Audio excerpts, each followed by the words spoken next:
Imagina una mansión palaciega frente al mar en pleno invierno.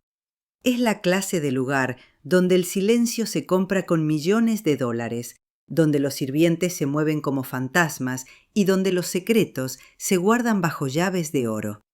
Estamos en Newport, Rhode Island, el patio de recreo de la aristocracia estadounidense. Es el 21 de diciembre de 1980. Mientras el resto del mundo se prepara para celebrar la Navidad, dentro de los muros de piedra de la mansión Clarendon Court, una mujer yace en coma profundo. Su nombre es Sunny Von Bulow, una heredera cuya fortuna es tan inmensa que casi pierde su significado. Pero lo que sucedió en esa habitación fría y lujosa no fue un accidente médico ni una tragedia natural. Fue el comienzo de uno de los escándalos judiciales más oscuros y glamurosos del siglo XX. ¿Puede el amor convertirse en un veneno indetectable? ¿Puede la codicia disfrazarse de preocupación conyugal? Hola a todos, bienvenidos una vez más a este viaje por los rincones más oscuros de la historia. Antes de adentrarnos en los salones de mármol y las intrigas de la alta sociedad, quiero pedirles algo muy sencillo. Escriban abajo en los comentarios la palabra inocente o la palabra culpable. Solo eso. Quiero que confíen en su instinto antes de conocer todos los detalles de esta historia sobre dinero, insulina y traición. Vamos a ver cuántos de ustedes aciertan al final. Para entender cómo llegamos a esa habitación en 1980, debemos retroceder y mirar a los protagonistas de este drama. Por un lado tenemos a Martha Sharp Crawford, conocida por todos como Sunny. Era la única hija de un magnate de los servicios públicos, una mujer que había nacido, literalmente, sobre una montaña de dinero en 1932. Sunny era hermosa, tímida y poseía una fortuna estimada en $75 millones de la época. Hablamos de una riqueza que permitía una vida de ocio absoluto. Una vida donde el trabajo era un concepto ajeno y los días se llenaban con la decoración de castillos y la crianza de hijos. Sunny ya había pasado por un matrimonio con un príncipe austriaco, del cual obtuvo un título, 2 hijos y una considerable dosis de soledad. Y luego está él, Klaus von Bülow. Nacido como Klaus Borberg en Dinamarca, era un hombre que se había reinventado a sí mismo. Alto, elegante, con una educación impecable y un encanto que desarmaba a la alta sociedad londinense de los años 60. Klaus no tenía dinero propio, no realmente, pero tenía el apellido de su madre, un antiguo linaje alemán, y una ambición silenciosa que lo impulsaba hacia arriba. Era el asistente personal de un petrolero multimillonario cuando conoció a Sunny. Para ella, Klaus representaba la estabilidad, un hombre de mundo que podía manejar sus finanzas, organizar sus fiestas y protegerla de las durezas de la realidad. Se casaron en 1966. Parecía la unión perfecta entre el capital americano y la sofisticación europea. Pero las fachadas de Newport son gruesas, y lo que ocurre detrás de ellas rara vez es tan perfecto como parece desde el jardín. A finales de los años 70, el matrimonio Von Bülow se estaba desmoronando, aunque nadie fuera de su círculo íntimo lo sabía. Klaus, aburrido de su papel como consorte y administrador, buscaba emociones fuera del matrimonio. Sunny, cada vez más retraída, encontraba consuelo en los dulces, el alcohol y una variedad de medicamentos recetados. La atmósfera en Clarendon Court se había vuelto tóxica, cargada de resentimientos silenciosos. Klaus tenía una amante, una actriz de telenovelas llamada Alexandra Isles, y ella le había dado un ultimátum. O dejaba a Sunny y aseguraba su libertad financiera, o todo terminaba. El problema era el acuerdo prenupcial. Si Klaus se divorciaba, se iría con muy poco, pero si Sunny moría, él heredaría una fortuna y el control total sobre el patrimonio familiar. Fue en este contexto de desesperación y codicia cuando ocurrió el primer incidente, un año antes de aquel fatídico diciembre, en la Navidad de 1979. Aquel 26 de diciembre de 1979, la casa estaba decorada con la opulencia habitual de las fiestas, pero el aire pesaba más de la cuenta. Sunny Von Bülow no se sentía bien. Había estado bebiendo ponche de huevo y comiendo dulces, algo que en teoría no debería haber causado más que una indigestión pasajera, pero su estado se deterioró con una rapidez alarmante. Empezó a arrastrar las palabras, sus movimientos se volvieron torpes y descoordinados, como si su cuerpo hubiera olvidado cómo obedecer a su mente. Se retiró a su habitación, y fue allí donde su doncella de toda la vida, una mujer alemana llamada Maria Schralhammer, notó algo que la heló hasta la médula. Sunny no estaba simplemente borracha o cansada, estaba perdiendo la conciencia. Sin embargo, la reacción de Klaus fue lo que realmente encendió las alarmas en la mente de la leal empleada. Mientras Sunny yacía en la cama, respirando con dificultad y sin responder a los estímulos, Klaus parecía extrañamente sereno, casi indiferente ante la gravedad de la situación. Le dijo a María que dejara descansar a su esposa, que solo necesitaba dormir la mona. Pero María, quien conocía a Sunny mejor que nadie, sabía que aquello no era un sueño normal. Insistió, suplicó, y finalmente, ante la pasividad de Klaus, la situación se volvió insostenible. Cuando finalmente llamaron a los servicios médicos, Sunny estaba ya en un estado comatoso. Al llegar al hospital, los médicos se encontraron con un cuadro clínico desconcertante. El nivel de azúcar en la sangre de Sunny era peligrosamente bajo, un caso severo de hipoglucemia que casi le cuesta la vida. Lo extraño, lo verdaderamente inexplicable, era que Sunny Von Bülow no era diabética. Los doctores lograron traerla de vuelta del borde del abismo. Le dijeron que debía cuidar su dieta, evitar el alcohol y los dulces, asumiendo que su cuerpo había reaccionado mal a los excesos navideños. Sunny regresó a Clarendon Court, pálida y frágil, pero viva. Para el mundo exterior había sido un susto médico, una advertencia de salud para una mujer de la alta sociedad. Pero dentro de la mansión, la desconfianza había echado raíces profundas. Maria Schralhammer no podía olvidar la frialdad de Klaus, ni el tiempo precioso que se había perdido antes de llamar a la ambulancia.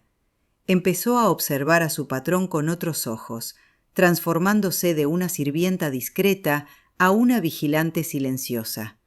Durante el año 1980, la tensión en el matrimonio no hizo más que aumentar. La amante de Klaus, Alexandra, apretaba las tuercas desde Nueva York. Quería casarse, quería una vida con él, pero no estaba dispuesta a esperar eternamente. El tiempo se agotaba para Klaus. Fue entonces cuando María, impulsada por sus sospechas, comenzó a revisar las pertenencias personales del señor de la casa. En un armario, oculto entre la ropa, encontró un pequeño maletín negro de vinilo. Su contenido no era el de un hombre de negocios, sino el de una farmacia clandestina. Había varios frascos de medicamentos recetados, Valium, codeína y algo más inquietante, una jeringuilla usada y un frasco de insulina. El hallazgo no tenía sentido. Nadie en la casa necesitaba insulina, ni Klaus, ni Sunny, ni los hijos. Maria Schralhammer no sabía exactamente qué estaba viendo, pero su instinto le gritaba que ese maletín era la pieza que faltaba en el rompecabezas del coma del año anterior. Decidió vigilar ese maletín, revisarlo periódicamente para ver si el contenido cambiaba.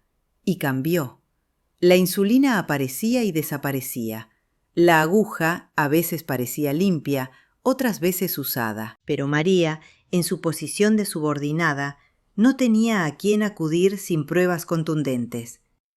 ¿Quién creería a una doncella que acusaba al respetable señor Von Bülow de intentar asesinar a su esposa millonaria?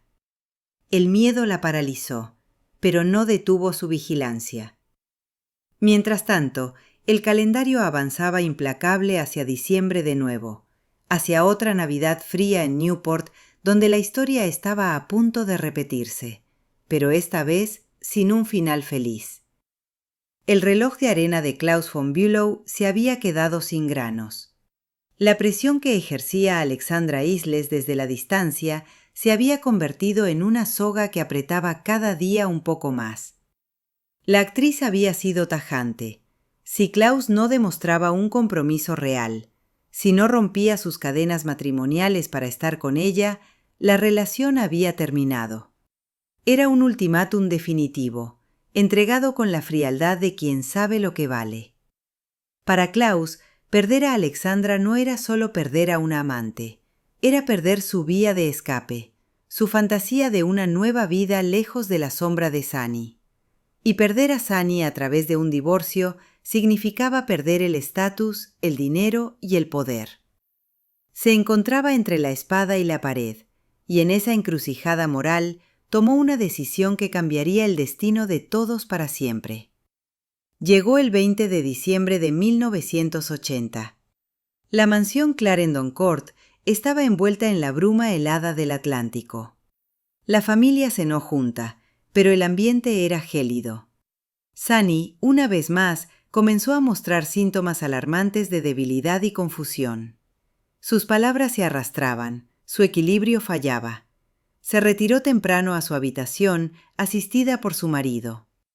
Fue la última vez que sus hijos la verían consciente, la última vez que su voz resonaría en los pasillos de aquella casa inmensa. Lo que ocurrió tras las puertas cerradas del dormitorio principal durante esa larga noche de invierno sigue siendo objeto de especulación, pero los hechos que amanecieron con el sol del día 21 son innegables y aterradores. A la mañana siguiente, María Schrallhammer entró en la habitación de la señora von Bülow, esperando encontrarla dormida, o quizás recuperándose de otra resaca. Lo que encontró fue una escena sacada de una pesadilla. Sunny no estaba en su cama, yacía ovillada en el suelo de mármol del baño, inconsciente, vestida solo con un camisón ligero. Lo más inquietante no era solo la posición del cuerpo, sino la temperatura de la habitación. Las ventanas estaban abiertas de par en par, dejando entrar el viento gélido de diciembre, convirtiendo el lujoso dormitorio en una cámara frigorífica. Sunny estaba helada al tacto. Su respiración era un susurro casi imperceptible, un hilo de vida que se deshilachaba por momentos. Y allí estaba Klaus, acostado en la cama, cubierto por mantas, leyendo tranquilamente, o fingiendo dormir, a pocos metros del cuerpo inerte de su esposa.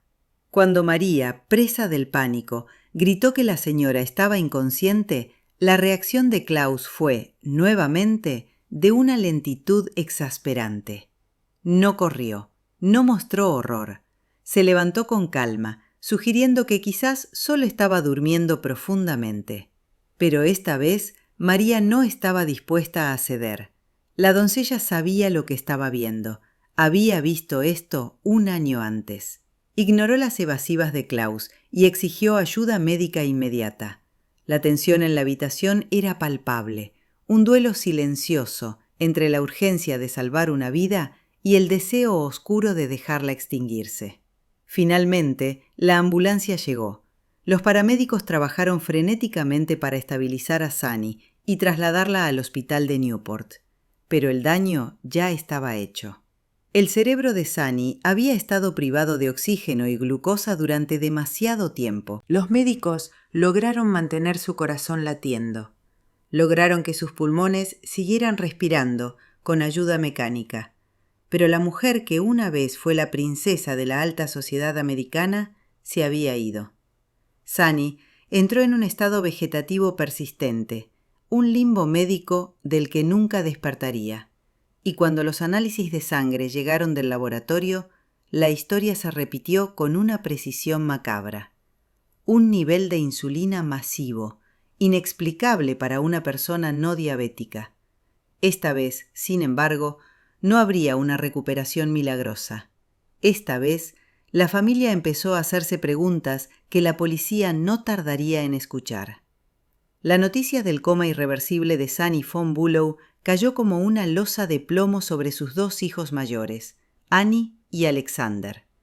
Eran hijos de su primer matrimonio con el príncipe austriaco, y aunque llevaban el apellido von Auersperg, habían crecido bajo el mismo techo que Klaus. Pero el afecto nunca había fluido libremente entre el padrastro y los hijastros. Para ellos, Klaus siempre había sido una figura distante, un hombre que parecía más interesado en el dinero de su madre que en su bienestar emocional. Ahora, viendo a su madre reducida a un cuerpo inerte conectado a máquinas en una habitación de hospital estéril, sus sospechas se cristalizaron en una certeza fría y dura. Esto no había sido un accidente. Esto había sido un intento de asesinato. Pero, ¿qué podían hacer dos jóvenes veinteañeros contra un hombre sofisticado y manipulador como Klaus? Sabían que si acudían a la policía sin pruebas sólidas, serían desestimados como hijos afligidos buscando un culpable para su dolor. Necesitaban evidencia. Necesitaban confirmar lo que María Schrallhammer les susurraba en voz baja en los pasillos del hospital. María les habló del maletín negro.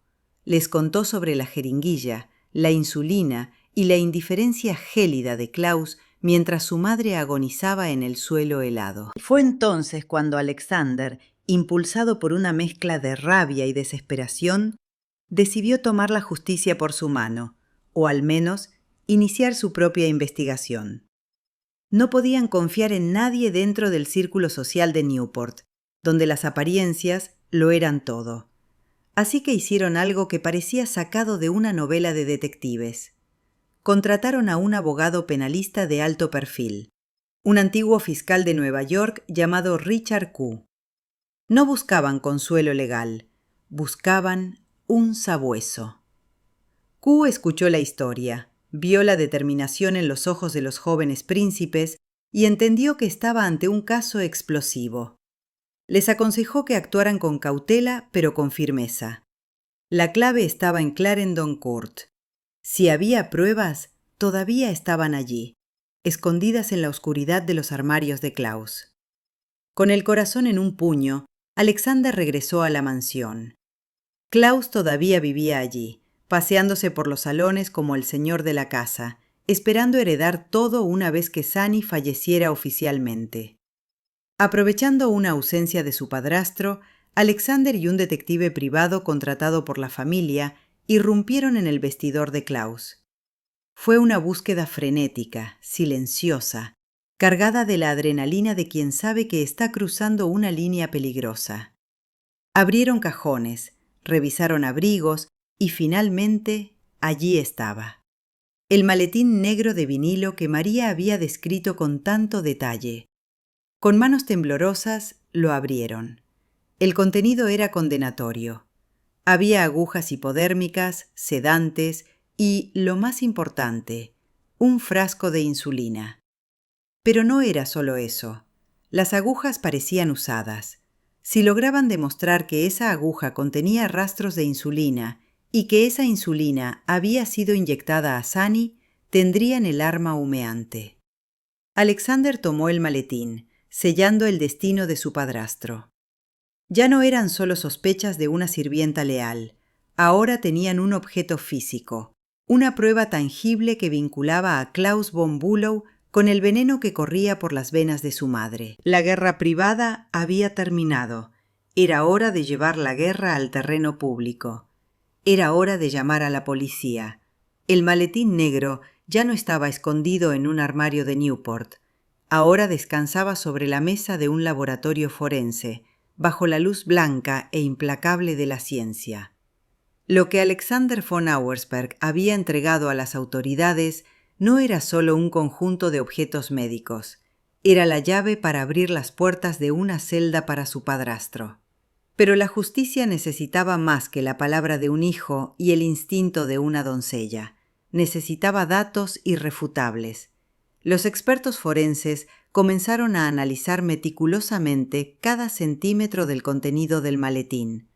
La aguja usada se convirtió en el centro de todas las miradas, el objeto más valioso de la investigación. Los técnicos extrajeron con sumo cuidado el residuo que quedaba en el interior de la jeringuilla. Era una cantidad minúscula, invisible a simple vista, pero suficiente para la tecnología moderna. La pregunta era sencilla: ¿qué había en esa aguja? La respuesta llegó con la contundencia de un martillazo: insulina. No había duda alguna. La sustancia incrustada en la aguja era insulina, y además no era insulina producida por el cuerpo humano, sino insulina farmacéutica. Este hallazgo era devastador. Klaus von Bülow no era diabético. Sunny no era diabética. No había ninguna razón médica legítima para que esa sustancia estuviera en posesión de Klaus, y mucho menos en una aguja usada encontrada en su armario personal. Mientras tanto, los fiscales del estado de Rhode Island armaban el caso. Tenían el motivo: dinero y una amante impaciente. Tenían la oportunidad. Klaus era la única persona que había estado a solas con Sunny durante las horas críticas antes de sus 2 comas. Y ahora, gracias al análisis forense, tenían el medio: inyecciones de insulina diseñadas para simular una crisis hipoglucémica natural. La teoría del fiscal era escalofriante por su simplicidad. Klaus había intentado matar a su esposa, inyectándole una sobredosis de insulina, esperando que pareciera una muerte natural causada por su mala salud y sus excesos. Había fallado la primera vez, pero había perseverado hasta lograr dejarla en un estado del que nunca volvería. Con estas pruebas en mano, la maquinaria judicial se puso en marcha. La alta sociedad de Newport, que hasta entonces había susurrado rumores detrás de abanicos y copas de champán, se quedó muda de asombro cuando la noticia se hizo pública. Klaus von Bülow, el aristócrata elegante, el hombre que siempre tenía la palabra perfecta y el traje impecable, fue acusado formalmente de 2 intentos de asesinato en primer grado. La imagen de Klaus siendo llevado por la policía fue un terremoto mediático. Los periódicos y las televisiones de todo el país se lanzaron sobre la historia como tiburones al olor de la sangre. El juicio prometía ser el evento del siglo. No era solo un caso de intento de asesinato. Era una ventana abierta a la vida secreta de los superricos. La gente común devoraba los detalles: la mansión, los millones, la amante actriz, la doncella alemana, los hijos vengadores. Klaus, por su parte, mantenía una calma sobrenatural. Negaba todo. Alegaba que Sunny era una mujer autodestructiva, que se inyectaba insulina ella misma para perder peso o que simplemente su cuerpo había colapsado por el abuso de alcohol y pastillas. La batalla legal estaba servida y el mundo entero estaba mirando, esperando ver si el dinero podía comprar la inocencia o si la justicia era realmente ciega. El juicio contra Klaus von Bülow comenzó en 1982 y Newport, Rhode Island, se transformó. La tranquila ciudad costera, acostumbrada a la discreción de sus veraneantes millonarios, se vio invadida por camiones de televisión, reporteros de tabloides y curiosos que querían ver de cerca al aristócrata acusado de intentar matar a su esposa. La sala del tribunal era pequeña, sofocante, y estaba abarrotada cada día. El aire vibraba con una mezcla de anticipación y morbo. Klaus llegaba cada mañana impecablemente vestido, con trajes de corte europeo y una expresión indescifrable, como si estuviera asistiendo a una aburrida reunión de la junta directiva, y no a un juicio donde se jugaba su libertad de por vida. La fiscalía, liderada por un equipo decidido a hacer historia, desplegó su narrativa con precisión quirúrgica. Presentaron a Klaus no como el esposo devoto que fingía ser, sino como un cazafortunas frío y calculador. Llamaron al estrado a Alexandra Isles, la amante. Su testimonio fue devastador. Con voz suave pero firme, relató el ultimátum que le había dado a Klaus. Confirmó que él estaba desesperado por liberarse de su matrimonio, pero aterrorizado de perder el estilo de vida que el dinero de Sunny le proporcionaba. O ella o yo, había sido el mensaje implícito. Para el jurado, esto establecía un motivo claro y poderoso. Klaus necesitaba a Sunny muerta para tenerlo todo, el dinero y a la chica. Luego llegó el turno de Maria Schrallhammer. La doncella alemana fue la estrella de la fiscalía. Su testimonio fue emotivo y detallado. Narró con indignación cómo Klaus había ignorado el sufrimiento de Sunny, cómo se había negado a llamar a los médicos mientras su esposa se desvanecía, y cómo había descubierto el maletín negro con la insulina. María no era una mujer sofisticada, pero su lealtad hacia Sunny y su desprecio palpable hacia Klaus resonaron con fuerza en la sala. Para muchos, ella era la voz de la víctima silenciada, la única que se había atrevido a ver la verdad cuando todos los demás miraban hacia otro lado. La defensa de Klaus en este primer juicio pareció desbordada por la avalancha de pruebas y emociones. Intentaron pintar a Sunny como una mujer depresiva, alcohólica y adicta a los dulces, sugiriendo que ella misma se había provocado el coma, ya fuera accidentalmente o en un intento de suicidio. Pero la imagen de la aguja con insulina era difícil de borrar. Los expertos médicos desfilaron por el estrado explicando que era imposible que una hipoglucemia natural causara tal nivel de insulina en sangre sin un tumor, el cual no existía. La ciencia parecía estar del lado de la acusación. El jurado se retiró a deliberar con el peso de una historia de tragedia griega sobre sus hombros. La espera fue tensa, agónica. Klaus esperaba en los pasillos, fumando cigarrillo tras cigarrillo, manteniendo su máscara de estoicismo. Finalmente llegó el veredicto. El presidente del jurado se puso en pie y leyó la decisión. Culpable. Culpable de 2 cargos de intento de asesinato. La sala estalló en murmullos. Klaus von Bülow, el hombre que lo tenía todo, había sido condenado.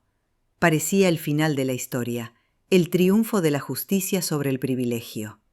Pero en el sistema legal estadounidense, un veredicto de culpabilidad es a veces solo el comienzo de una nueva batalla, y Klaus tenía un as bajo la manga que nadie vio venir.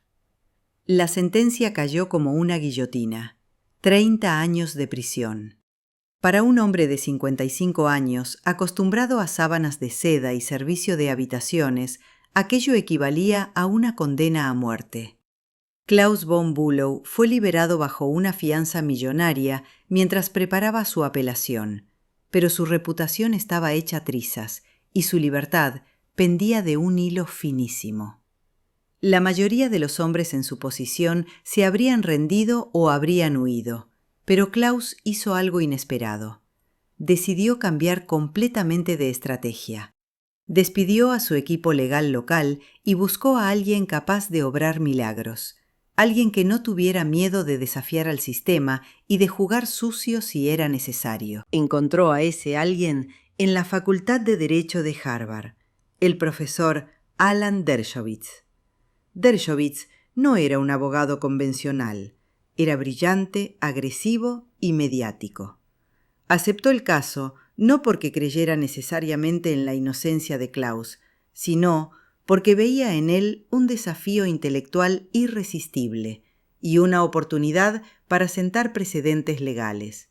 Su enfoque no era demostrar que Klaus era un santo, sino demostrar que el sistema había fallado, que la evidencia había sido obtenida ilegalmente y que la ciencia utilizada para condenarlo era defectuosa.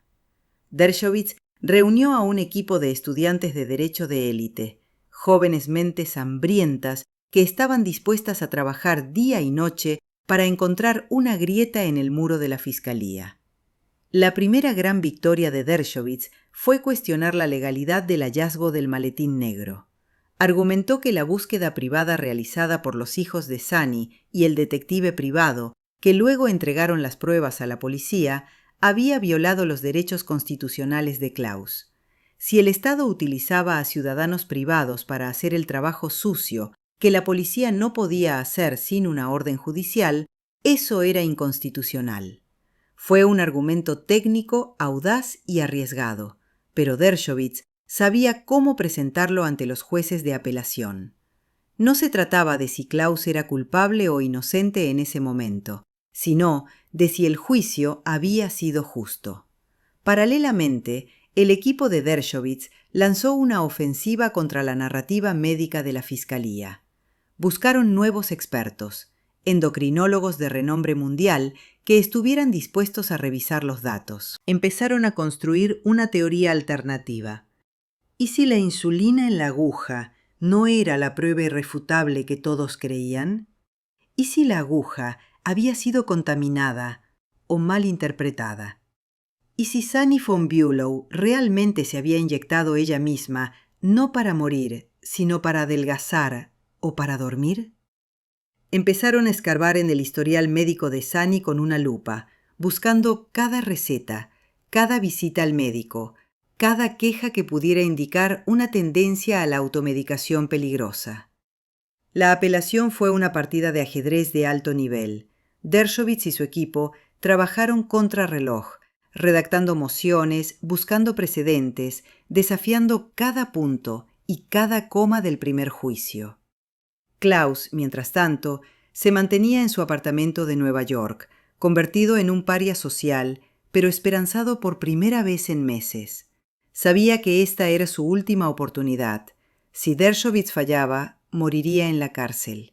Pero si lograba sembrar la duda razonable, si lograba que un tribunal superior anulara la condena, tendría una segunda oportunidad para reescribir su historia.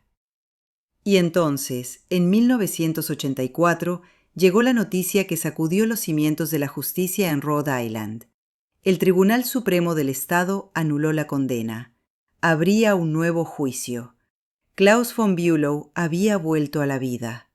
Con la condena anulada y un nuevo juicio en el horizonte, la atmósfera cambió radicalmente. Ya no se trataba de un aristócrata acorralado, sino de un superviviente legal armado hasta los dientes. El segundo juicio, celebrado en 1985, fue muy diferente al primero. Esta vez, la defensa no estaba a la defensiva, estaba al ataque. El equipo legal de Klaus, ahora liderado en la sala por el astuto abogado Thomas Puccio, tenía una misión clara: destruir la credibilidad de los testigos de la acusación y sembrar una duda razonable tan densa que ningún jurado pudiera atravesarla. Y para ello, no dudarían en arrastrar el nombre de Sunny por el fango. La estrategia fue brutal pero efectiva. La defensa presentó a Sunny von Bülow no como una víctima indefensa, sino como una mujer profundamente infeliz, alcohólica y adicta a los medicamentos.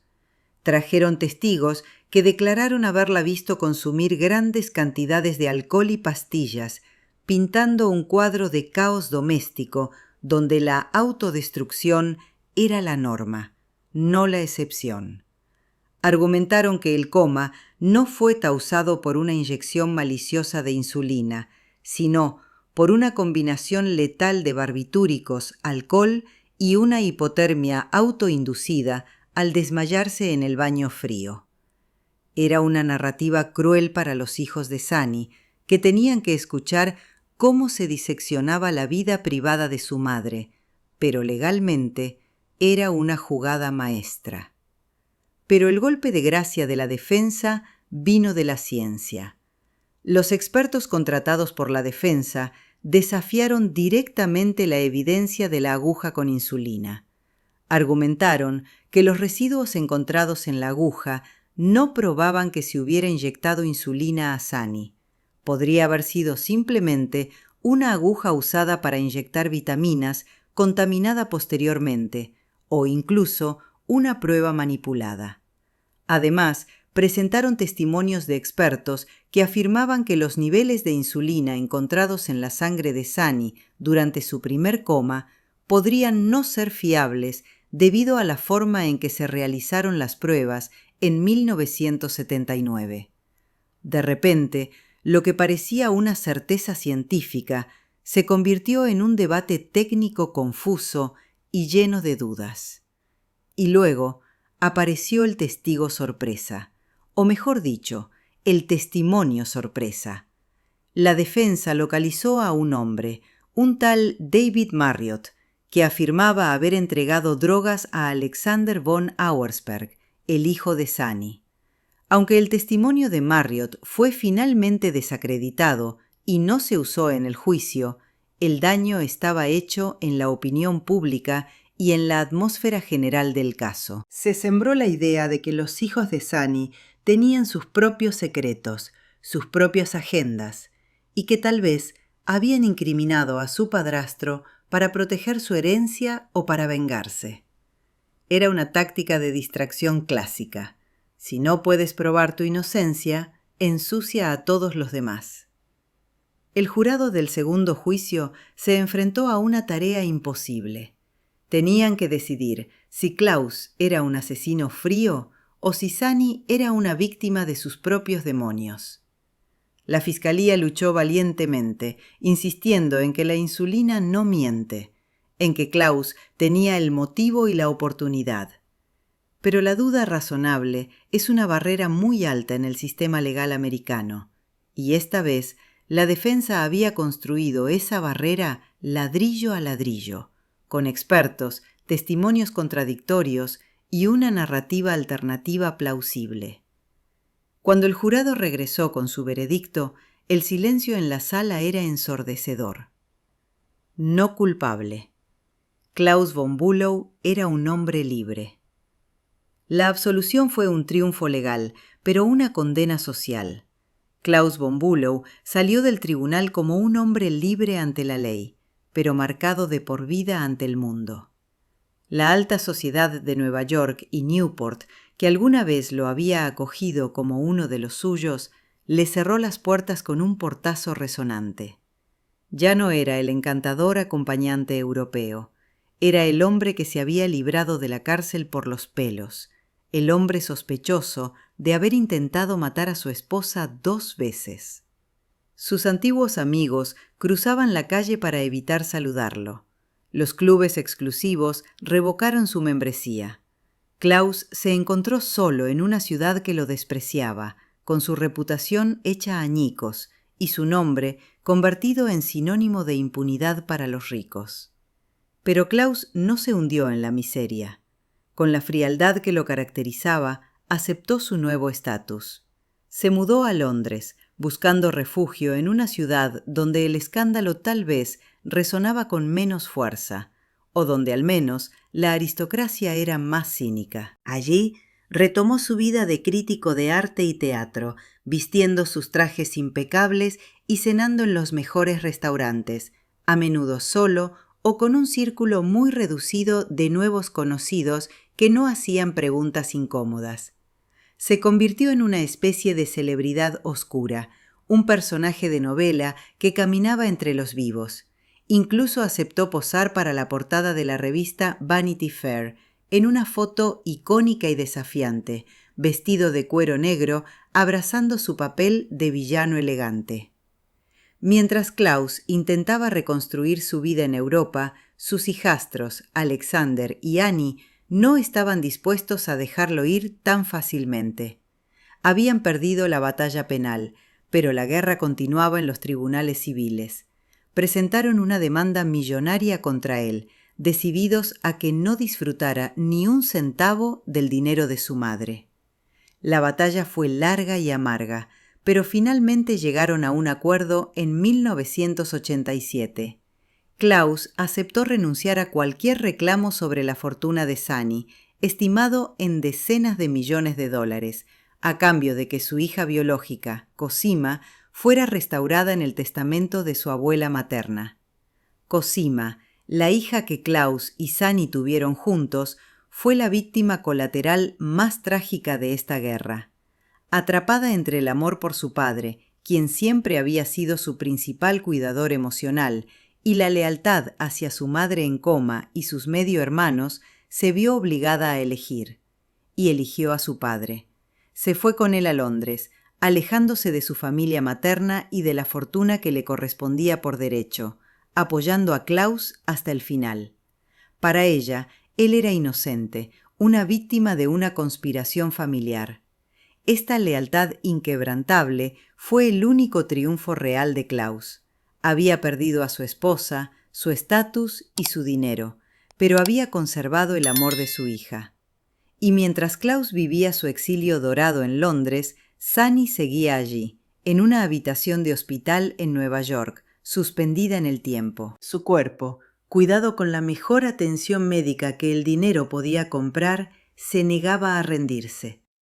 Pasaron los años, las décadas, los presidentes cambiaban, el mundo se transformaba, con la caída del muro de Berlín y la llegada de Internet, pero Sunny permanecía igual. Una bella durmiente que nunca despertaría. Su silencio era un recordatorio constante, una presencia fantasmagórica que perseguía a todos los involucrados, especialmente a Klaus, quien, a pesar de su libertad, nunca pudo escapar realmente de la sombra de aquella habitación en Newport. El tiempo es un juez implacable que no admite apelaciones, y para Sunny von Bülow el tiempo se detuvo en 1980. Pero el mundo siguió girando, mientras su cuerpo yacía inmóvil, cuidado por un ejército de enfermeras privadas en una suite médica del Hospital Presbiteriano de Nueva York y más tarde, en un hogar de ancianos de lujo, la leyenda de su tragedia crecía. Sunny se convirtió en una especie de monumento viviente al sufrimiento silencioso. Sus hijos, Alexander y Annie, la visitaban regularmente, hablándole, leyéndole, esperando una señal, un parpadeo, cualquier cosa que indicara que su madre todavía estaba allí. Pero Sunny nunca respondió. La factura médica de su cuidado era astronómica, ascendiendo a millones de dólares a lo largo de los años, una cifra que solo una fortuna como la suya podía sostener. Era una ironía cruel. El dinero que supuestamente había sido el motivo de su intento de asesinato era ahora lo único que la mantenía atada a una vida que ya no era vida. Mientras tanto, Klaus envejecía en Londres, convirtiéndose en una figura del pasado, un fantasma de otra época. De vez en cuando, algún periodista lograba entrevistarlo, y él siempre mantenía su inocencia, su tono suave y su actitud de caballero agraviado. Nunca mostró remordimiento público, solo una especie de resignación aristocrática ante el destino. Finalmente, el 6 de diciembre de 2008, casi 28 años después de caer en coma, el corazón de Sunny von Bülow dejó de latir. Tenía 76 años. Su muerte cerró el capítulo físico de la tragedia, pero reabrió las heridas emocionales. No hubo un funeral multitudinario ni un circo mediático como en los juicios. Fue una despedida discreta, privada, para una mujer que había vivido las últimas 3 décadas como un enigma médico y legal.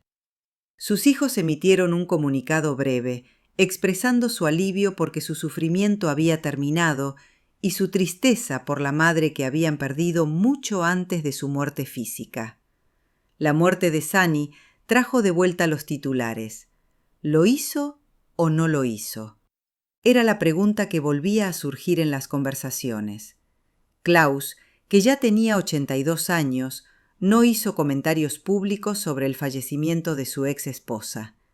Su silencio fue interpretado por muchos como la última prueba de su frialdad, y por otros como el respeto de un hombre que sabía que cualquier cosa que dijera sería usada en su contra. La muerte de Sunny no cambió nada legalmente. Klaus había sido absuelto y el caso estaba cerrado. Pero moralmente sentenció el final de una era. Con Sunny descansando finalmente en paz, la historia parecía haber llegado a su fin natural. Pero el misterio persistía. La duda razonable que había salvado a Klaus en el tribunal no había logrado convencer al tribunal de la opinión pública. Para la mitad del mundo, Klaus von Bülow seguía siendo el villano perfecto que se salió con la suya. Para la otra mitad, era una víctima de un sistema judicial vengativo y de una familia política poderosa. Y en medio de todo eso, la figura de Sunny, la heredera silenciosa, permanecía como el centro de un enigma sin resolver, una mujer cuya vida y muerte habían sido definidas por la fortuna que poseía. Si hay algo que a los estadounidenses les fascina más que un crimen real, es ver ese crimen convertido en espectáculo. Y el caso Von Bulow tenía todos los ingredientes necesarios para ser un éxito de taquilla: dinero, sexo, misterio y una batalla legal épica. No pasó mucho tiempo antes de que Hollywood pusiera sus ojos en la historia. En 1990 se estrenó la película El misterio Von Bulow, o en inglés Reversal of Fortune. Basada en el libro escrito por el propio abogado defensor Alan Dershowitz, la película no solo narraba los hechos, sino que los elevaba a la categoría de mito moderno. El actor Jeremy Irons fue el encargado de dar vida a Klaus Von Bulow. Su interpretación fue magistral, capturando esa mezcla inquietante de encanto europeo, arrogancia intelectual y frialdad emocional que caracterizaba al verdadero Klaus. Irons no intentó hacer a Klaus simpático, lo hizo fascinante.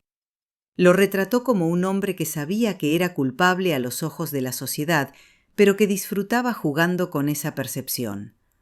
Por su actuación, Jeremy Irons ganó el Oscar al mejor actor, cimentando para siempre la imagen de Klaus como el villano sofisticado definitivo en la memoria colectiva. Glenn Close interpretó a Sunny, y aunque su tiempo en pantalla fue menor, su presencia fue etérea y poderosa. La película, narrada por la propia Sunny desde su coma, le dio una voz que la vida real le había robado. Esta decisión narrativa fue genial y macabra a la vez. La víctima observando su propio drama desde el limbo, comentando con ironía sobre la ambición de su marido y la desesperación de sus hijos. La película no tomaba partido claramente. No decía Klaus es inocente ni Klaus es culpable. Se centraba en el proceso legal, en la duda razonable y en la ambigüedad moral de todos los involucrados. El impacto cultural fue inmenso. De repente, Klaus Von Bulow no era solo un nombre en las noticias, era un ícono pop. Se convirtió en el referente de las bromas sobre maridos ricos y esposas en coma. La frase «tienes más que perder que Klaus Von Bulow en un divorcio» se volvió parte del léxico. Incluso Klaus, desde su exilio en Londres, pareció disfrutar, a su manera retorcida, de la fama que la película le proporcionó. Se dice que asistió a una proyección privada y comentó con sarcasmo sobre la precisión de su vestuario en la pantalla. Pero para Alexander y Annie, la película fue otra puñalada. Ver la tragedia de su madre convertida en entretenimiento, ver a su padrastro interpretado por una estrella de cine y recibiendo aplausos, fue doloroso. Sentían que la película trivializaba su dolor y humanizaba a un monstruo. Sin embargo, no podían detener la maquinaria de la cultura pop. La historia de Sunny y Klaus ya no les pertenecía. Pertenecía al público, a los cinéfilos y a los amantes del true crime. El caso se había convertido en una leyenda urbana de la riqueza y la decadencia, una advertencia brillante y glamurosa sobre los peligros de casarse por interés. Los años pasaron y la figura de Klaus Von Bulow se fue desvaneciendo poco a poco de la luz pública, convirtiéndose en una nota al pie de página en la historia de los escándalos del siglo XX. Vivía cómodamente en su apartamento de Londres, rodeado de arte y libros, asistiendo a cenas selectas donde su presencia era tolerada como una curiosidad histórica. Ya no era el depredador temido, sino un anciano frágil que caminaba con dificultad. Pero su mente seguía afilada, y su negativa a admitir culpa alguna permanecía tan sólida como el primer día. Klaus nunca escribió sus memorias, nunca dio la exclusiva confesión en el lecho de muerte que muchos esperaban. Se llevó sus secretos a la tumba. El 25 de mayo de 2019 La noticia recorrió el mundo. Klaus von Bülow había muerto. Tenía 92 años. Falleció en su hogar, tranquilamente, sin el drama ni la violencia que habían marcado la mitad de su vida. Su muerte fue el punto final definitivo a una saga que había durado casi 40 años. No hubo grandes lamentos públicos ni homenajes masivos. Los obituarios recordaron el juicio, la película, el coma de Sani y la absolución, pintando el retrato de un hombre que había sobrevivido a su propia infamia. Para su hija Cosima fue la pérdida de un padre amado y leal. Para sus hijastros, Alexander y Annie, fue el cierre de un capítulo doloroso, aunque probablemente no trajo la paz que esperaban, ya que la justicia, tal como ellos la entendían, nunca llegó. La muerte de Klaus no resolvió nada. No hubo una carta oculta revelando la verdad, ni una confesión grabada. Klaus murió como vivió, siendo un enigma. Se fue dejando atrás la duda eterna, esa misma duda razonable que le había dado la libertad. Con su partida, el caso von Bülow pasó oficialmente de la crónica de sucesos a la historia. Ya no había nadie vivo para ser juzgado, nadie a quien interrogar. Solo quedaban los archivos judiciales, las horas de metraje de noticias y las teorías. La muerte de Klaus también sirvió para reflexionar sobre cómo el dinero y el poder pueden moldear la verdad.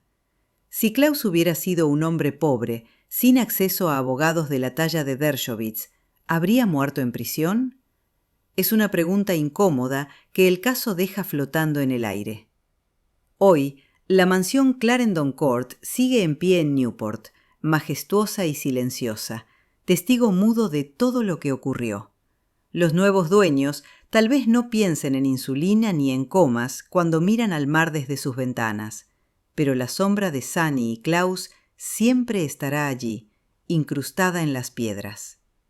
La historia de Klaus von Bülow es un recordatorio de que a veces, en la vida real, no hay finales claros, ni buenos ni malos absolutos, solo personas complejas atrapadas en situaciones extremas y secretos que se pierden en el tiempo, dejando que cada uno de nosotros decida qué creer. Aunque el veredicto oficial fue no culpable, la mente humana aborrece el vacío de una explicación inconclusa. Si Klaus no intentó matar a Sani, ¿qué pasó realmente en esa habitación? A lo largo de los años surgieron varias teorías alternativas, algunas presentadas por la defensa y otras nacidas de la especulación pura, que intentaban llenar los huecos que la justicia dejó abiertos. Estas teorías, aunque nunca probadas más allá de toda duda, ofrecen una visión diferente, una donde Klaus no es un villano, sino un espectador de una tragedia inevitable. La primera y más fuerte teoría alternativa es la del suicidio accidental o gesto para suicida. Sani von Bülow no era una mujer feliz. Su vida, a pesar de los millones, estaba vacía de propósito y llena de soledad. Se sabía que consumía grandes cantidades de medicamentos recetados, sedantes, analgésicos, laxantes. Algunos sugieren que Sani, en un momento de desesperación o simplemente buscando aturdirse para escapar de su realidad, tomó una sobredosis. Tal vez no quería morir. Tal vez solo quería dormir profundamente o llamar la atención de un marido distante. La insulina, según esta teoría, podría haber sido inyectada por ella misma para perder peso, una práctica peligrosa pero no inaudita en ciertos círculos obsesionados con la imagen. Otra teoría apunta a un fallo sistémico de su cuerpo. Años de abuso de alcohol, tabaco y fármacos, combinados con una dieta pobre basada en dulces y carbohidratos, podrían haber llevado a su organismo al colapso. La hipoglucemia reactiva es real. ¿Es posible que su cuerpo simplemente se rindiera?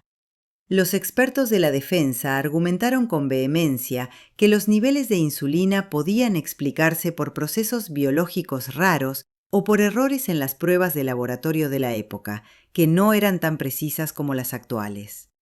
Esta teoría convierte la muerte de Sunny en una muerte natural, trágica, pero no criminal, causada por un estilo de vida autodestructivo. Y luego está la teoría más oscura, la que apenas se susurra, la implicación de terceros.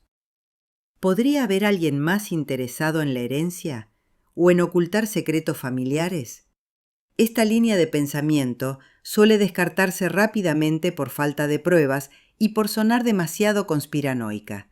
Pero en una casa llena de sirvientes, hijos con sus propios problemas y tensiones, la posibilidad de que Klaus fuera un chivo expiatorio conveniente siempre ha flotado en el aire para los más escépticos. Sin embargo, no hay evidencia real que apunte a nadie más. Lo cierto es que ninguna de estas teorías satisface completamente. Todas tienen agujeros. Si fue un accidente, ¿por qué el maletín con insulina en el armario de Klaus? Si fue un suicidio, ¿por qué no dejó nota? Si fue natural, ¿por qué los niveles de insulina eran tan absurdamente altos? La verdad es probablemente una mezcla desordenada de factores. Una mujer con salud frágil, un marido infiel y codicioso que tal vez no inyectó la aguja, pero que ciertamente no corrió a salvarla, y una serie de coincidencias fatales. Klaus pudo haber sido moralmente culpable de desear su muerte y de no actuar rápido, lo cual es terrible, pero legalmente distinto al asesinato. Y en esa delgada línea gris es donde descansa el misterio. El caso von Bülow no solo fue un drama familiar, fue una clase magistral sobre cómo funciona realmente el sistema judicial en Estados Unidos. Nos enseñó una lección cínica pero innegable. La justicia tiene un precio, y ese precio es alto.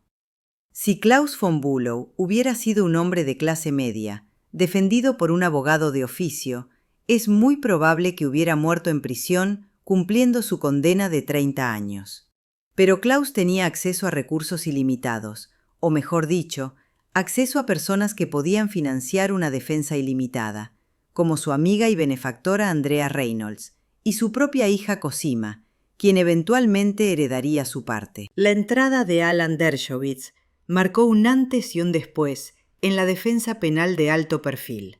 Dershowitz demostró que un juicio no se gana solo en la sala del tribunal interrogando testigos. Se gana en las bibliotecas de derecho, encontrando tecnicismos constitucionales, y se gana en la opinión pública. El uso de un equipo de estudiantes de Harvard para desmenuzar cada átomo del caso sentó un precedente. Fue la industrialización de la defensa legal. Transformaron el juicio en una batalla de expertos, donde el que podía pagar al mejor endocrinólogo, al mejor toxicólogo y al mejor investigador privado tenía la ventaja. El caso también destacó la importancia de la narrativa. En el primer juicio, la fiscalía contó la mejor historia, la del marido malvado y la esposa víctima.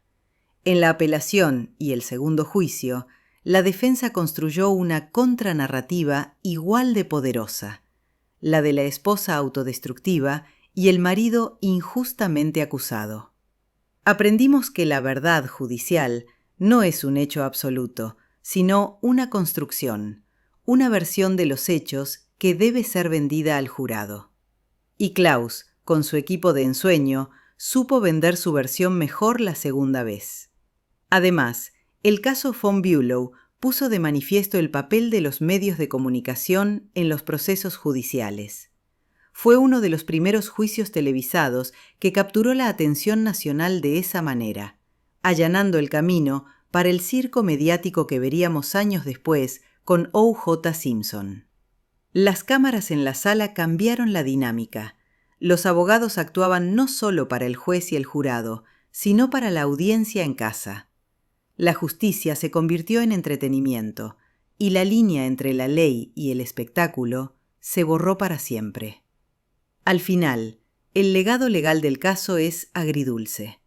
Por un lado, demostró que el sistema de apelaciones funciona y puede corregir errores.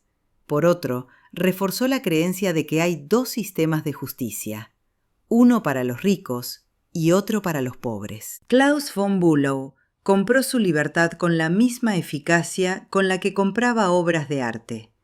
Fue una victoria para el derecho penal, una victoria para la estrategia legal, pero ¿fue una victoria para la justicia moral?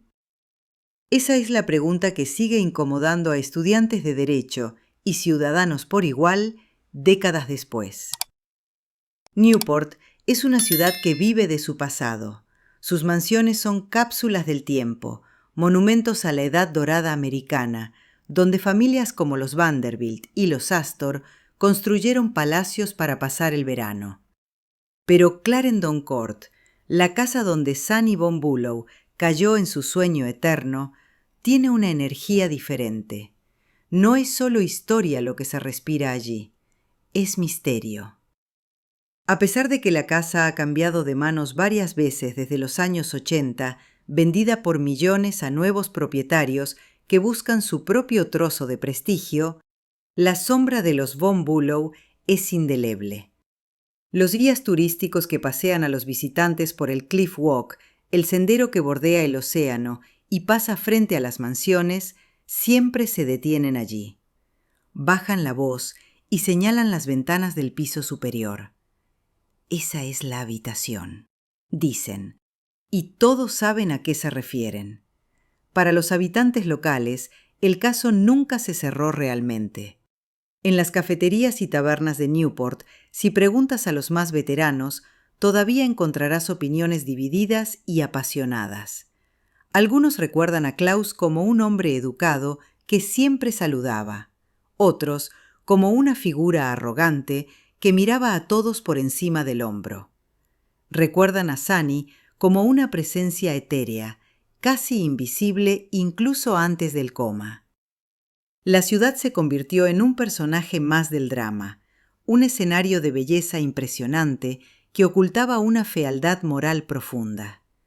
El contraste entre los jardines perfectamente cuidados y la tragedia oscura que ocurrió dentro es lo que sigue atrayendo la curiosidad morbosa de la gente. Es fascinante pensar en cómo los objetos físicos absorben la historia. Esa cama, ese baño de mármol, esas ventanas que se abrieron para dejar entrar el frío mortal. Aunque los muebles hayan cambiado, el espacio físico es el mismo. ¿Qué sentirías si durmieras en esa habitación hoy? ¿Hay una carga residual en los lugares donde ocurre una tragedia tan lenta y silenciosa? A diferencia de un crimen violento y sangriento, lo que pasó en Clarendon Court fue una erosión, un decaimiento. Fue el sonido de una respiración que se apagaba, el clic de una cerradura, el tintineo de una aguja contra el vidrio.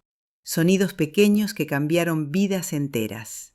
Y luego están los hijos, Alexander y Annie. Han seguido con sus vidas, han formado sus propias familias, han intentado alejarse del estigma de ser los hijos de Sunny Von Bulow. Pero Newport es pequeño y el apellido Von Auersperg pesa. Cada vez que regresan, si es que lo hacen, deben sentir el peso de los recuerdos. Para ellos, Clarendon Court no es una atracción turística ni un escenario de película. Fue su hogar, el lugar donde fueron niños, el lugar donde vieron a su madre desvanecerse 2 veces. Esa casa es el mausoleo de su inocencia. Mientras el mundo ve un escándalo fascinante, ellos ven la pérdida irreparable de su madre y la traición de la figura paterna que debía protegerlos. La historia de Klaus y Sunny se ha convertido en parte del folclore de Nueva Inglaterra, una historia de fantasmas moderna. No hay cadenas que se arrastran ni aullidos en la noche, solo la persistente duda de lo que realmente sucedió detrás de esas cortinas cerradas. Clarendon Court sigue allí, majestuosa frente al Atlántico, guardando su secreto bajo llave, recordándonos que las casas más hermosas a veces albergan las historias más tristes. Intentar comprender la mente de Klaus Von Bulow es como intentar mirar a través de un espejo empañado. Lo que vemos es una superficie fría, pulida, pero lo que hay detrás permanece borroso. ¿Era un psicópata calculador, capaz de ver a su esposa morir sin mover un dedo? ¿O era simplemente un hombre pragmático, moralmente ambiguo, atrapado en una situación que lo superaba? Los psicólogos forenses y los analistas de comportamiento que han estudiado el caso a menudo señalan su narcisismo.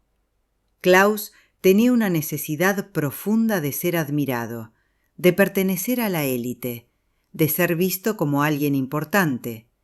Su identidad estaba construida sobre el apellido de su madre y el dinero de su esposa. Sin Sunny, Klaus era nadie, y el miedo a ser nadie puede empujar a un hombre a extremos impensables. Su comportamiento durante las crisis de Sunny es lo que más inquieta. Esa calma sobrenatural, esa lentitud para actuar. En psicología, esto podría interpretarse como una disociación, una forma de distanciarse emocionalmente de un evento traumático, o, de manera mucho más siniestra, como la paciencia del depredador que espera que su presa deje de respirar. Klaus nunca mostró pánico. Nunca se le vio llorar en público, ni perder la compostura. Incluso en el juicio, escuchando cómo lo llamaban asesino, su expresión era de leve aburrimiento o de una cortesía distante. Esta falta de afecto visible fue su mayor enemigo ante el jurado del primer juicio, que lo vio como un monstruo sin alma. Sin embargo, también tenía una capacidad innegable para compartimentar. Podía ser un padre amoroso para Cosima, protegiéndola ferozmente, mientras supuestamente planeaba la muerte de la madre de esa misma niña. Esta dualidad es desconcertante. ¿Cómo puede alguien cuidar a una hija y destruir a una madre al mismo tiempo? Quizás Klaus racionalizó sus acciones, convenciéndose a sí mismo de que Sunny ya estaba muerta en vida, de que su sufrimiento no tenía sentido y de que él, al heredar, podría hacer un mejor uso de esa fortuna estancada. La mente humana es experta en crear justificaciones para lo imperdonable. También hay que considerar el factor cultural. Klaus era un producto de la vieja Europa, educado en una tradición de estoicismo y reserva. Mostrar emociones en público era para él de mal gusto, una debilidad. Lo que los estadounidenses interpretaban como frialdad culpable, él podría haberlo visto como dignidad bajo presión. Esta brecha cultural jugó un papel crucial en cómo fue percibido. Era el otro, el extranjero sofisticado y sospechoso, el villano perfecto para una narrativa americana de inocencia traicionada. Al final, la psicología de Klaus von Bülow sigue siendo un rompecabezas sin resolver. Murió sin darnos la clave para entenderlo. Tal vez no había un gran secreto oscuro, tal vez solo había un vacío. Un hombre vacío que llenó su vida con cosas prestadas, dinero prestado, casas prestadas, estatus prestado. Y cuando todo eso amenazó con desaparecer, quizás simplemente decidió que valía la pena arriesgar la vida de otra persona para mantener su propia ficción.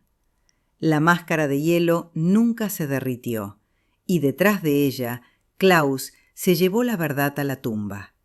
En toda buena tragedia hay personajes secundarios que, sin quererlo, mueven los hilos del destino. Alexandra Isles fue ese personaje en la vida de Klaus von Bülow. No era la típica amante estereotipada, la cazafortunas vulgar. Alexandra era una mujer culta, actriz de una telenovela gótica llamada Sombras Tenebrosas, y provenía de una familia respetable. Su relación con Klaus no fue un simple desliz, fue una pasión intensa y, en última instancia, destructiva. Ella fue el catalizador. Sin su ultimátum, sin su exigencia de un compromiso real, es probable que Klaus hubiera seguido flotando en la inercia de su matrimonio infeliz con Sunny indefinidamente. Alexandra forzó la mano de Klaus, aunque seguramente nunca imaginó que esa presión podría traducirse en agujas y comas.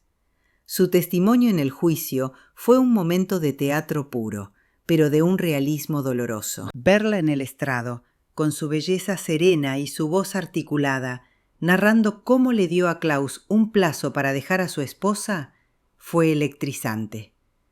Ella no intentó protegerlo. Al contrario, su sinceridad fue letal. Cuando Klaus fue condenado inicialmente, ella huyó. Desapareció de la vista pública, horrorizada por haberse visto envuelta en un intento de asesinato. Pero regresó para testificar de nuevo, impulsada quizás por la culpa o por un sentido de deber moral. Se convirtió en la pieza clave que demostraba el motivo, el amor o la obsesión como motor del crimen. Después del juicio, Alexandra Iles hizo lo que Klaus no pudo. Se reinventó en el anonimato, dejó la actuación, dejó Nueva York y se retiró a una vida privada, lejos de las cámaras y los micrófonos. Se dice que se dedicó a causas benéficas y al arte, borrando su rastro digital y social tanto como fue posible. A diferencia de Klaus, que parecía disfrutar de su infamia, Alexandra parecía querer purgarse de ella. Se convirtió en un fantasma, una mujer que había estado en el ojo del huracán y había sobrevivido para contarlo, pero eligió no hacerlo.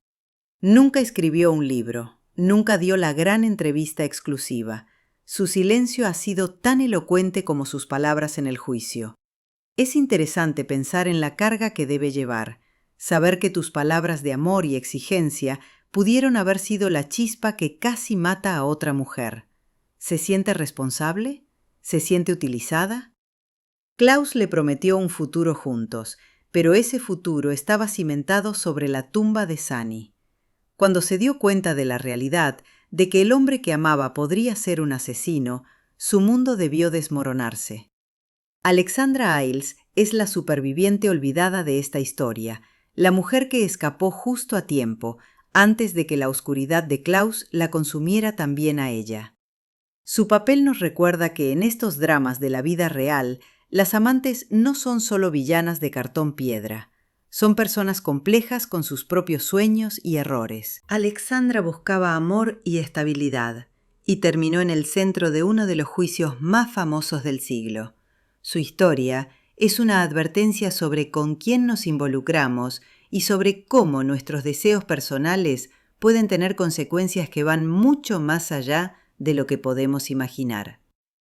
Klaus perdió a Sunny, perdió su reputación y también perdió a Alexandra. Al final, se quedó solo con su libertad y sus millones, pero sin el amor por el que supuestamente lo arriesgó todo. Annie y Alexander von Auersperg tenían 20 y pocos años cuando su mundo se vino abajo. De la noche a la mañana, pasaron de ser jóvenes privilegiados disfrutando de su juventud a convertirse en detectives aficionados, acusadores en un juicio por asesinato y guardianes de una madre en estado vegetativo.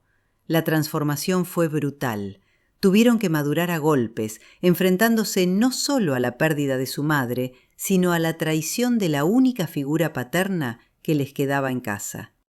Su lucha no fue solo legal, fue una cruzada moral para vindicar a Sunny, para gritarle al mundo que su madre no era una drogadicta suicida, sino una víctima. La carga emocional que soportaron fue inmensa.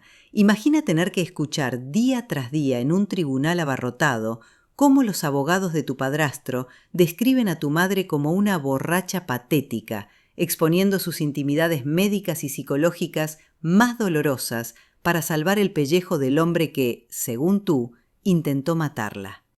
Tuvieron que mantener la compostura frente a las cámaras, frente a los insultos velados, frente a la duda pública.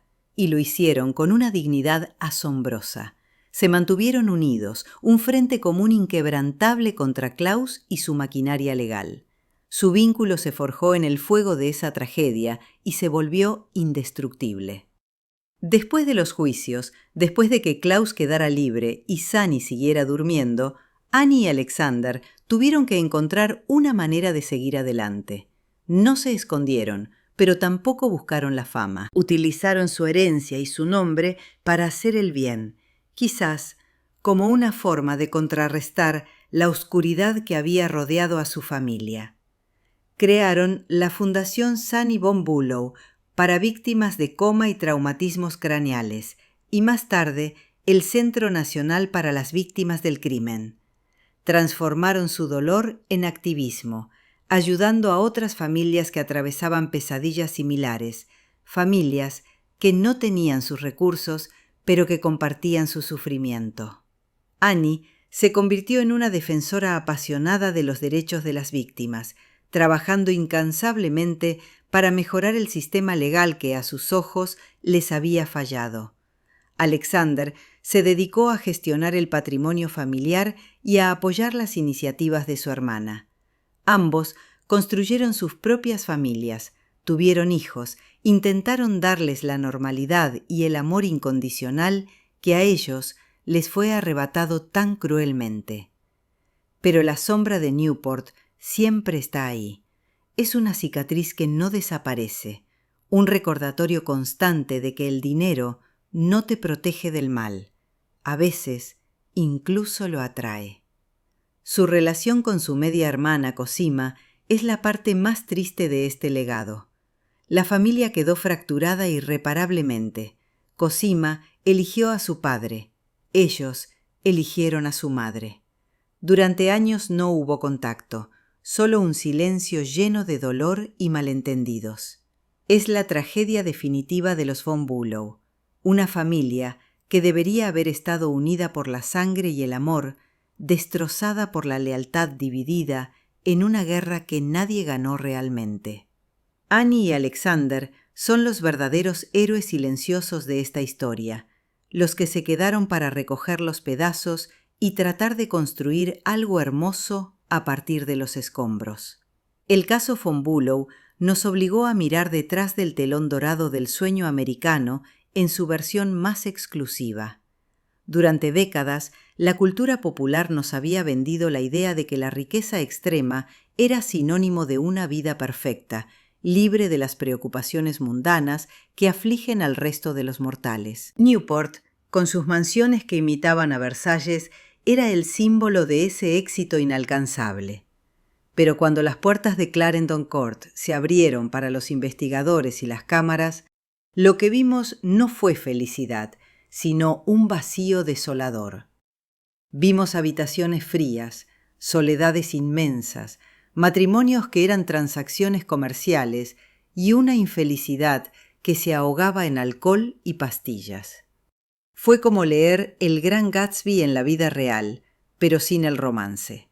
Nos dimos cuenta de que el dinero puede comprar la mejor defensa legal, los mejores médicos y las casas más grandes, pero no puede comprar lealtad, ni amor, ni salud mental.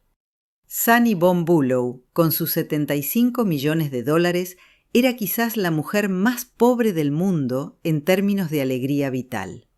Klaus, con su sofisticación y sus conexiones, era un hombre hueco que necesitaba desesperadamente la validación externa. El caso desmontó el mito de la aristocracia americana. Nos mostró que debajo de los apellidos compuestos y las cenas de gala había las mismas pasiones bajas, los mismos miedos y las mismas miserias que en cualquier otro lugar, solo que envueltos en seda. La fascinación del público con el caso no era solo morbo, era también una especie de consuelo oscuro. Ver a los ricos sufrir, verlos caer, tiene un efecto catártico para la sociedad. Confirma la sospecha de que la vida es, de alguna manera, justa en su injusticia. Ellos tienen el dinero, pero nosotros tenemos la paz mental. El caso von Bülow se convirtió en una parábola moderna sobre la codicia. Klaus quería más dinero, más libertad, más vida, y en su búsqueda de más terminó destruyéndolo todo. Sunny tenía todo lo material, pero carecía de lo esencial. Es una historia que resuena porque toca la fibra sensible de nuestra relación ambivalente con la riqueza. La deseamos, pero también le tememos. Además, el caso cambió la forma en que los medios cubren a la élite. Antes, había una cierta deferencia, un respeto tácito por la privacidad de las grandes familias. Después de von Bülow, la veda se abrió. Los ricos se convirtieron en objetivos legítimos de escrutinio, crítica y burla. La prensa aprendió que los escándalos de la alta sociedad vendían periódicos como pan caliente. Klaus von Bülow, sin quererlo, inauguró la era de la telerrealidad de los ricos y famosos, donde sus desgracias son nuestro entretenimiento de prime time. Hoy, cuando miramos atrás, el caso parece una reliquia de una época diferente, los años 80, la década de la codicia por excelencia. Pero la lección perdura. La felicidad es un bien que no cotiza en bolsa. La historia de Sunny y Klaus es un recordatorio brutal de que puedes tener el mundo a tus pies y, sin embargo, estar completamente solo en una habitación helada esperando un rescate que nunca llega. El dinero es un decorado magnífico, pero la obra de teatro de la vida la escriben nuestras acciones y nuestros afectos, y en eso los von Bülow fracasaron estrepitosamente. Hemos recorrido un largo camino desde aquella Navidad fría de 1980 en Newport. Hemos entrado en mansiones prohibidas, hemos analizado jeringuillas bajo el microscopio, hemos escuchado a amantes despechadas y a hijos valientes. Hemos visto cómo la justicia se retorcía bajo el peso de los millones y cómo una mujer se desvanecía en un sueño de casi 3 décadas. La historia de Klaus von Bülow y Sunny es mucho más que un caso criminal. Es un espejo oscuro donde se reflejan las ambiciones y las tragedias humanas más profundas. Al final, ¿qué nos queda? Nos queda la certeza de que la verdad absoluta es una ilusión. Klaus von Bülow murió libre, llevándose sus secretos. Sunny von Bülow murió sin despertar, llevándose su dolor. La ley dijo no culpable, pero la historia ha dictado un veredicto mucho más complejo. Klaus ganó su libertad, pero perdió su alma a los ojos del mundo. Sunny perdió su vida, pero ganó una extraña inmortalidad como símbolo de la fragilidad oculta tras el poder. No hay ganadores aquí, solo supervivientes y fantasmas. Esta historia nos enseña que el mal no siempre tiene cuernos y cola. A veces lleva traje de etiqueta y tiene modales exquisitos. Nos enseña que la indiferencia puede ser tan letal como una bala. Y sobre todo, nos recuerda que el tiempo pone a cada uno en su lugar, aunque no siempre de la manera que esperamos. La justicia humana es falible, imperfecta, comprable. Pero hay otra justicia, la de la memoria, la que estamos ejerciendo ahora mismo al recordar, al analizar, al no olvidar. Ahora, volvamos a la pregunta con la que empezamos este viaje. Te pedí que escribieras inocente o culpable. Ahora que conoces todos los detalles, ahora que has visto las pruebas, las dudas, las traiciones y los silencios, ¿ha cambiado tu opinión? ¿Sigues pensando lo mismo que al principio? La historia de Klaus von Bülow es un rompecabezas al que siempre le faltará una pieza, y esa pieza eres tú, tu juicio, tu intuición. Gracias por acompañarme en este descenso a los abismos de la alta sociedad. Gracias por escuchar la historia de una fortuna que valía más que una vida. No olviden dejar sus comentarios finales, suscribirse si quieren descubrir más historias ocultas en los pliegues de la historia, y compartir este video para que la leyenda de Sunny y el misterio de Klaus sigan vivos. Hasta la próxima, donde volveremos a abrir los archivos secretos del pasado. Adiós.